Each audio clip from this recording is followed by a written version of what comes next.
Welcome to today's explainer. Have you ever stopped to think about the absolute sheer cognitive heavy lifting your brain pulls off just reading a simple text message? It's literally wild. Today, we're diving into exactly how we decode all that unwritten meaning behind the words we read. Because trust me, your mind is constantly acting like a master detective, solving mysteries, filling in the blanks, and reading between the lines to magically transform ink on a page into vivid, living understanding. The source material we're looking at today anchors its whole philosophy right here in a proverb.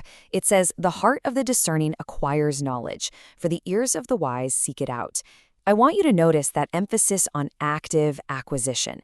The text is telling us that actively seeking knowledge isn't just about memorizing random facts. No, it's actually an absolutely indispensable mechanism for decoding our world and making sense of the text we interact with every single day. Okay, so here's our roadmap for today's explainer. First up, unlocking your mental library. Then, defining background knowledge. Third, how clues meet your experience. Fourth, expanding your knowledge base. And finally, we'll look at education bound with morality. All right, let's jump right into section 1, unlocking your mental library. So, the fundamental question the material poses to us is this: how exactly does background knowledge allow us to make inferences? Think about it for a second. When an author writes something down on a page, that's really only half the story. The rest? Well, the rest relies completely on a specific invisible cognitive process that you and I use to fill in the gaps the author intentionally leaves behind. Which brings us to section 2, defining background knowledge. The source actually defines this gap-filling mechanism as your mental library. And I love this metaphor. It's basically a vast, completely unique internal archive of your personal experiences, facts you've picked up, and observations you've made about human behavior. And because everyone's life is totally different, you have a highly individualized mental library. Nobody else shares your exact references.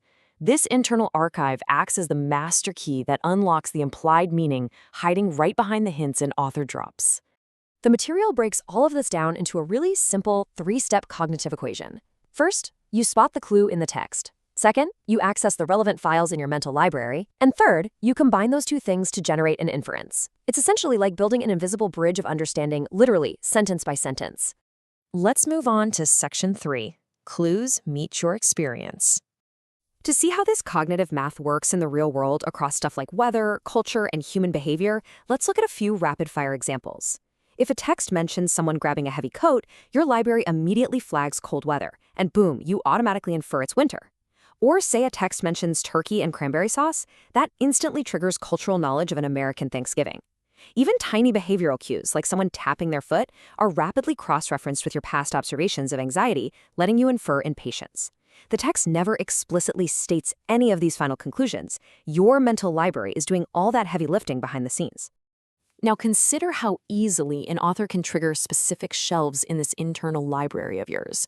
Think of a simple detail, like a character grabbing a pair of sunglasses and throwing a towel over their shoulder. Instantly, your mind is transported to a summer beach, right? The author manipulates these subtle clues precisely because they know, without a doubt, that your mental library will just automatically step in and complete the picture. All right, section 4, expanding your knowledge base. This brings up a truly fascinating dynamic explored in the text. Why on earth do two readers draw completely different conclusions from the exact same passage? Well, because background experiences are completely individualized, our mental libraries naturally differ. A subtle agricultural reference might be instantly decoded by someone who grew up on a farm, while a reader from a high-rise city apartment might completely miss the cue simply because, well, they haven't stocked that specific shelf yet. And look, when we encounter clues that we don't have the background knowledge to decode, our reading comprehension just inevitably grinds to a halt. The material suggests the proactive fix to this is active research. When you hit a wall in a text and take a second to look up a historical event or a new word, you are intentionally building brand new shelves in your mind. You're stocking up so that future inferences can be made smoothly and effortlessly. And finally, let's head into section 5, education bound with morality. The heroesmartacademy series introduces a very specific pedagogical philosophy here. It argues that intelligence and having this massive mental library are ultimately insufficient without a moral compass.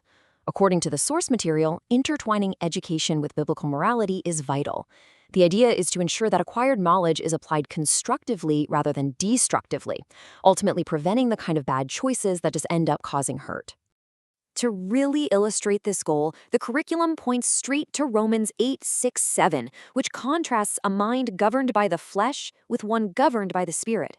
The core takeaway from the material here is that curating a library guided by spiritual truths is intended to yield true life comprehension, allowing a person to navigate this crazy world safely and, most importantly, with genuine peace of mind.